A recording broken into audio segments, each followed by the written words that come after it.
देखिए, ये गठबंधन टूटा नहीं है, ये समझौते के तहत इन्होंने समझौता तोड़ा है। और वो समझौता ये है कि भाजपा ये चाह रही है कि अलग अलग पार्टियों को मैदान में उतारा जाए ताकि विपक्ष की वोट में कहीं ना कहीं कोई सेंध लगाई जा सके। ये भाजपा की एक रणनीति के तहत, जिसका सबूत आपने देखा होगा हरियाणा विधानसभा में जब कल विश्वास प्रस्ताव आया तो उसके खिलाफ वोट डालने जेजेपी ने विप जारी नहीं करी, ना इनेलो ने करी। दोनों पार्टियां गई नहीं विधानसभा में।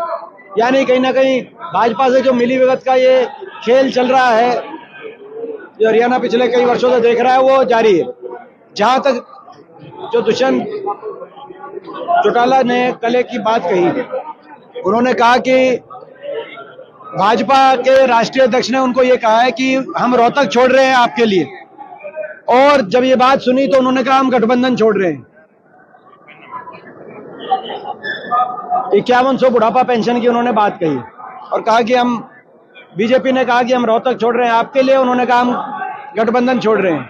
लेकिन मैं समझता हूं कि यहाँ इस क्षेत्र के लोग समझते हैं हम तो इनका आशीर्वाद आखिरी सांस तक, जीवन के अंतिम सांस तक भी नहीं छोड़ सकते। और ये दोनों पार्टियां इस सीट को छोड़ने की बातें कर रही हैं, तो इनका क्या इस इलाके के साथ हमारे लोकसभा क्षेत्र के विकास को लेकर इनकी क्या सोच होगी, आप अंदाजा लगा सकते हैं। दूसरी बात, जो 5100 की पेंशन की याद आई इनको, जब रोहतक सीट उन्होंने उनको ऑफर करी और उन्होंने कहा कि हम 5100 की पेंशन आप दो चाहे सीट ना दो, ये बड़ी जल्दी याद आई।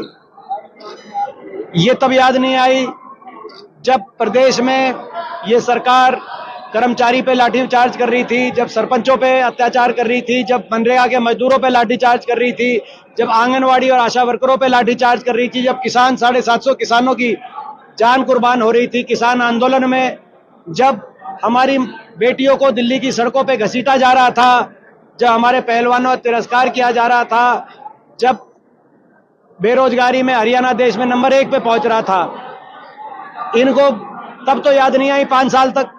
तब तो ये बीजेपी के साथ मिलकर भ्रष्टाचारी सरकार में भ्रष्टाचार दोनों डबल इंजन से प्रदेश की जनता को लूटने का काम कर रहे थे। अब इनको बड़ी जल्दी 5100 पेंशन की आ गई है, तब आ जाते तो आज हरियाणा के बड़े बुजुर्ग 6000 बुढ़ापा पेंशन ले रहे होते। आज हरियाणा के बड़े बुजुर्गों को कितना नुकसान इन्होंने कराया है। अगर इनके ईमानदारी से बड़े बुजुर्गों की सोचते और अपने मलाई खाने की और अपने भ्रष्टाचार की ना सोचते और ये सही समय पे आ जाते, तो आज हरियाणा के बड़े बुजुर्ग 6000 बुढ़ापा पेंशन उनकी होगी होती। अरविंद केजरीवाल का ये बयान आया है कि सीएए लागू होने से देश के जो पड़ोसी देश हैं उनमें से घुसपैठ के घुस जाएंगे, आप देश के लिए खतरनाक है। आप जो है जिसने बयान दिया आप उनसे पूछो।